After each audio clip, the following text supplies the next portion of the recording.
So today I want to talk about how you can slowly begin to create your own design aesthetic, your own design style. I know that's something a lot of people struggle with and they feel like they don't know where to start, which I completely understand because it can be overwhelming, especially if it's something that's new to you or you've never really dabbled in. So I want to give you some tips on how you can start to do that for yourself. And it's really not as hard as you think. People don't give themselves enough credit. I think people are a lot more capable than they realize. And when it comes to interiors, it's just about following your gut. It's about following what is true to you, the things that you like, and really you can't go wrong if you do that. So let's get into the video.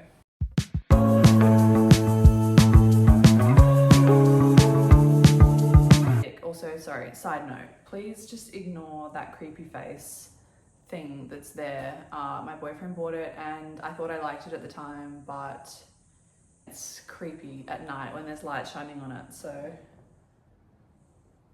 I hate it. And I've tried to get rid of it. I tried to hide it and put it in the cupboard and he found it. Sorry, yeah, anyway. Okay, so my first tip is to ask yourself the question, how do I want to feel in my space, or how do I want my overall space to feel? When I get clients, the first thing I do is ask them this question and create kind of a brief. And the way I like to get them to answer it is in 3 words. So 3 specific words that you think relate to you and how you want your space to feel. So for example, you might say warm, eclectic, and functional, or minimal, spacious, bright, quirky, playful, experimental. So you can pick any words, and normally I think it's best to think of the first 3 things that come to mind. Don't overthink it, because that's when you're gonna get yourself into trouble. I would just say stick with what comes to you, and that's always gonna be a really great starting point. Having these 3 words is creating a sort of anchoring point and something that you can come back to every time you're making design decisions. They sort of act as a guide for everything that you're going to do in your space. So for example, if you're picking out homewares or furniture, you come back to these words and say, okay, these pieces relate to these words. Are they going to ultimately reflect what I am trying to create here? So now that you've got these 3 words, my second tip is to start researching and curating and collecting images and things that relate to these words. So I would highly recommend getting on Pinterest. If you're not on Pinterest, it's a really great resource when you're starting out and trying to find imagery and things that inspire you. So jump on Pinterest and create yourself some categories, some boards. Think about all the rooms in your house that you want to upgrade or change in some way, and have a board for each room. So for example, you'll have bedroom, bathroom, kitchen, living room, study, office, whatever. And start to search these words in Pinterest and see what comes up. And so the more that you search for these things, the more filtered your imagery and things will become. For example, if you type in eclectic interiors, these sorts of images will start to come up. And the more you kind of go into that wormhole and go into that funnel of those sort of images, the more are going to come up for you, and it's going to slowly become more and more curated. And the great thing about Pinterest is when you have your boards, you can start to see how all these images match up and what you like and how you can get an overall sense of the space. And you can add and remove pins so that you really can curate it to your liking. I think Pinterest is a really great place to start if you don't know where to start. I think it's kind of got millions of images on there that you can refer to, and it's really easy to use and something that I use as an interior designer on a daily basis, and it really helps me to visualize ideas, get new inspiration, maybe see things that I haven't seen before, and that's something that is only going to help you on your interior design journey. So that's tip number 2. Similarly to tip number 2, my next tip is to create a physical mood board. So of course, everything's online now. We love everything online, but I always find that it can be really helpful to actually have a physical mood board in your space. And it doesn't have to be big. It's just going to be a more physical, visual, tactile way of displaying things that you like. So you can get yourself a cork board, a whatever piece of MDF or something that you can pin things to.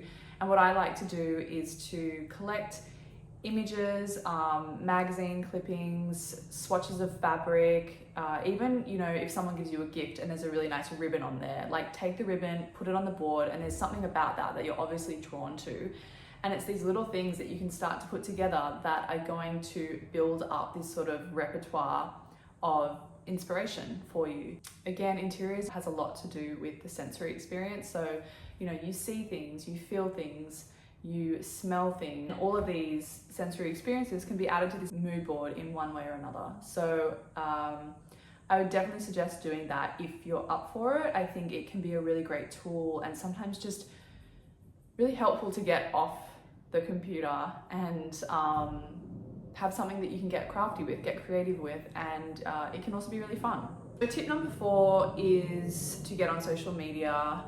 If you have any sort of social media platform, there are so many creators out there and there's so much imagery out there and things that you can use as a reference to feel inspired by, to start understanding how you can sort of use your design aesthetic in different ways. And obviously Instagram is kind of the first port of call. There are so many things on Instagram that I use as inspiration and references. What I would say is start to follow people whose style, and it doesn't even have to be interiors, it can be fashion, you know, homewares, lifestyle, even just like an everyday influencer or someone that you find on there that has imagery that inspires you. Because I often find a lot of inspiration does come from things that are not necessarily interior related. All things design do kind of work together and go hand in hand, and it can be really nice to find images and things that maybe, for example, it's the detail on a dress or a detail on a bag or a piece of clothing, and somehow you can take that inspiration and take that detail and turn it into something that relates to your interiors. So it might be like a really beautiful stitching detail on a dress, and maybe you then apply that to a cushion or a throw or some sort of upholstery. And that is where the crossover is, and that's why it's so fun and so important to have that research and collection of images so that you can make your space more interesting. Tip number 5 is to start to go out, or you can do it online, but start to go out and visit homeware stores, furniture stores, just to look around. You don't have to do anything other than see how these stores have curated their pieces and maybe draw inspiration from that, or take photos of objects, furniture, homewares and things within the store that for some reason you like, that you're naturally drawn to, and create an album on your phone that has these images and write notes about why you like them. What is it that you're drawn to? If you can't take a picture of something, write it down and kind of detail it so that you can remember what it is and use that as a reference. You're basically trying to create this catalog of images and ideas and experiences that you're going to bring into your home in one way or another. So I would start to create a list of suppliers, a list of brands, homeware stores, furnitures that you really love, and you can just do it on a Word document or you can handwrite it. And it's a really great way to, when you're kind of stuck for inspiration, to come back to it. And you can look on these websites, go to these stores, and obviously they're always going to be updating their products, updating their the way they style things. And it's really, all these tools are at your fingertips, and it's just up to you to put yourself out there, get interested and get creative, and start to see how these brands are curating things in a certain way that pertains to you. Number 6 is to think about your past. And maybe for some people, they don't want to think about their past, and that's fine. But when I'm talking about this, I'm talking about thinking about places like your childhood home or friends' houses or places that you visited when you were younger. There's something about familiarity and items that maybe you've grown up with that is really nice to bring into your home as you have grown up as an adult. You know, these don't have to be big things. It might be something like, as I've mentioned in previous videos, like when I was growing up, my dad had a wooden pepper grinder, and don't know why, it always reminds me of him. It was always on our dining room table. Now I have one, but it's so familiar to me, and it's those little things that you collect that are going to make your space feel a little bit more special and kind of a nod to the past, a little bit of reminiscing. And I think that's the beauty of interiors. It's about layering old experiences with the new, and something that I really encourage. So it might be even a blanket that was in your house growing up from a grandmother or something, and maybe now you've inherited it.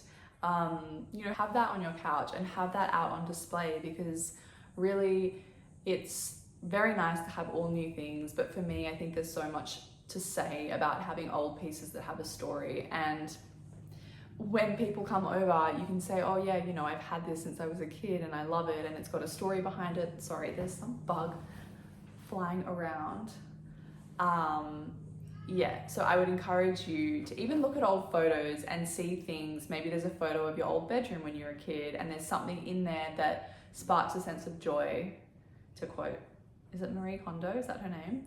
To quote Marie Kondo. And I would encourage you to somehow maybe reappropriate or have these things in your home to create a really unique and familiar and inviting experience. My next tip is to get out into the world. So it's very easy to get stuck on the computer, stuck on Pinterest, stuck on social media, scrolling for hours. It's addictive, I know, because I've done it many times. But I often find that some of the best inspiration comes from outside. Go into the city and just wander, and you can have a look at the buildings around you and see how beautiful the architecture is and how incredible the detailing is. And I find so much inspiration from that. So it might even be a tile on a public water fountain that was built 50 years ago, but you can take inspiration from that. You know, go to public places, go to art galleries and restaurants. As I said, you don't have to draw inspiration just from necessarily home interior inspiration. I think there is so much to be said for thinking outside the box and finding inspiration in places that maybe you wouldn't necessarily consider. I love going to retail stores, restaurants, and it might be lighting, it might be some sort of shelving system, it might be the way that things have been curated. I know that I take a lot of inspiration from this Cafe Bill's by Bill Granger. There's a few of them around the world, and there's one in Surrey Hills that I used to go to all the time when I worked in Surrey Hills. And interior designers did such an incredible job with a use of color and down to the finer details. And I always use that as a reference of inspiration for me because it is something that I feel I'm really drawn to. It's very tactile and colorful and playful, and I love that. And that's where my design aesthetic is at this point in my life. That may change, but for now, that is just an example of something that I love. So I really encourage you, the next time you go to a cafe that you love or a restaurant, take pictures of the things that make you feel excited, the things that are maybe just small details, but for some reason you're drawn to them. And again, put them in an album in your phone and you can always come back to them as reference. So it could even be, you know, a little table setting. It might be a little pepper grinder with a salt dish and a little tray or something, or the cutlery that they use. These are all things that you can bring into your home, and that's so fun, and that's how you get creative, and that's how you create a very unique space. So that's my tip, get out into the world. My next tip is for you to get experimental, and I think a lot of people think that interiors is this like permanent thing that once you choose something, it can't be changed. The reality is nothing in life is permanent. And with interiors, don't take it too seriously. It should be fun. It should be experimental and playful. And you should try things and think outside the box, maybe for things that you wouldn't normally do. If you paint a wall green and you hate it, you can always paint it another color. A good tip if you're kind of starting out and wanting to experiment but are feeling a little bit hesitant is, for example, let's say there's an artwork that you want to buy, but you're not sure if it's 100% you, or you're not sure if you're going to love it. Something I can suggest that you do is to print off an image of the artwork and put it on your wall or wherever you are planning to have that artwork, and just leave it there for a couple of weeks and live with it, see it, look at it every day and see how it makes you feel. And if after that time period you still really love it, then you know that it's most likely going to be something that you will have for a long time. So you can test things out that way before making an investment in a piece or, you know, a piece of furniture. You can honestly just have images of things around the house stuck to the wall and see how they feel in the space. If you want to get experimental and see how things look together, it's great to even just collate images of pieces that you're looking to purchase. You can just put them on a Word document if you don't use Photoshop or anything like that, and start to see how the pieces look together And if you get a really nice feeling from them, then it's probably the direction to head in. But it just gives you a chance to sort of try and understand how the pieces will work together before you, as I said, make the investment. Get experimental, play with color. I know that people are afraid of color, but please, I'm here to tell you there's nothing to be afraid of. There is so much to be said for color and how it makes you feel, how it makes your overall space feel. It's very easy to go the very beige neutral route. And while I do love a minimal pared back aesthetic, I think that, and if that's your style, go for it, of course. But I think if you're in between and you're not sure, it's really great to be able to push yourself a little bit and try something new. And as I said, if you hate it, you can always undo it. You can Control-Z it. So yeah, that is my next tip, is be experimental. So my last tip for creating your own design aesthetic is to take all of these tools that I've just spoken about and find the common thread. So I think the more you get into this, the more you will start to see the things that you were drawn to naturally. And I would pull those things out and somehow separate them from the lot. And you will start to see there's a commonality between the things that you were drawn to. And this is what I would use as your kind of guide to really getting into your interior aesthetic. For example, if you have lots of items that may be a furniture piece that's green or an artwork that has green in it, I would say that you're drawn to the color green and that's something you could run with. Or if there's imagery that has a lot of pattern and print, then I would say trust your gut and go with that, because there's something in your mind that's saying, I love print, I love pattern, and the likelihood is that when you have it in your home, you're probably gonna love it. So that is my last tip, to find the common thread and find the theme that is running through these images, and that is really gonna help you to define your interior design aesthetic. Your design aesthetic is something that is constantly changing. It's an evolution, and it should change as we change. It changes with our moods, with our seasons, with where we're living, our stages in life. And I think that it's always going to be something that's really transient and shouldn't stay still. And it fluctuates, and that's the fun in it. You can always update your home in one way or another, and that doesn't necessarily mean going out and buying all new pieces. It means you can put some things away, change some things around, move furniture around, introduce maybe small objects in a space that's going to create a whole new experience. So those are my tips for creating your interior design aesthetic, and I hope that I've been helpful in some way and offered some advice that maybe you can put to use. At the end of the day, interior design is supposed to be fun. It's supposed to be something that we enjoy doing and enjoy creating our homes and making them feel a certain way, a way that makes us want to come home to it, that makes us enjoy being in it and getting the most out of it.